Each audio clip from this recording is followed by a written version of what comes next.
Albishiranku masu kallonmu, shahararren kamfanin nan mai suna Royal Digital Production Nasarawa ya sake yunƙurowa domin kawo muku wani katafaren kundi na waƙar Hajiya Agwada Loko mai suna Ayirugurugu. Ayirugurugu kundi ne da ke ɗauke da waƙoƙi masu saisaita zuciya tare da nishaɗantarwa, irin su matan gida.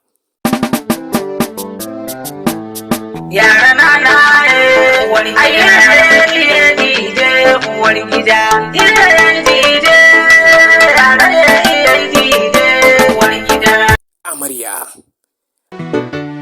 Amarya ko amarya, ai yara amarya, amarya ko amarya, amarya za ta gidan miji, amarya yara iye, amarya ko amarya, wai na kike ne amarya ga angonki ya taso.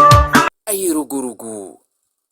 Ayirugurugu bai dina a kwana sai gari ya waye, mu ba mu son ana denawa. Lallai Allah ya taimaki bawa, lallai Allah ya taimaki bawa, lallai Ubangiji ya taimaki bawa, lallai to bismillah Allah, lallai to bismillah Allah, lallai Ubangiji ya taimaki bawa.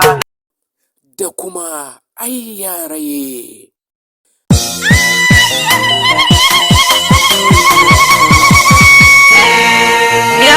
Yara na yana na ye, areri areri ya marere, areri ya marere.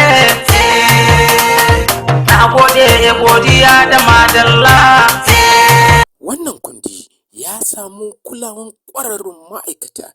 Hajiya Agwada Loko ce ta ɗauki nauyin wannan kundi. Faruk Ahmad Nas kuma ya ba da umarni. Domin ƙarin bayani ku tuntuɓe mu akan waɗannan nambobin.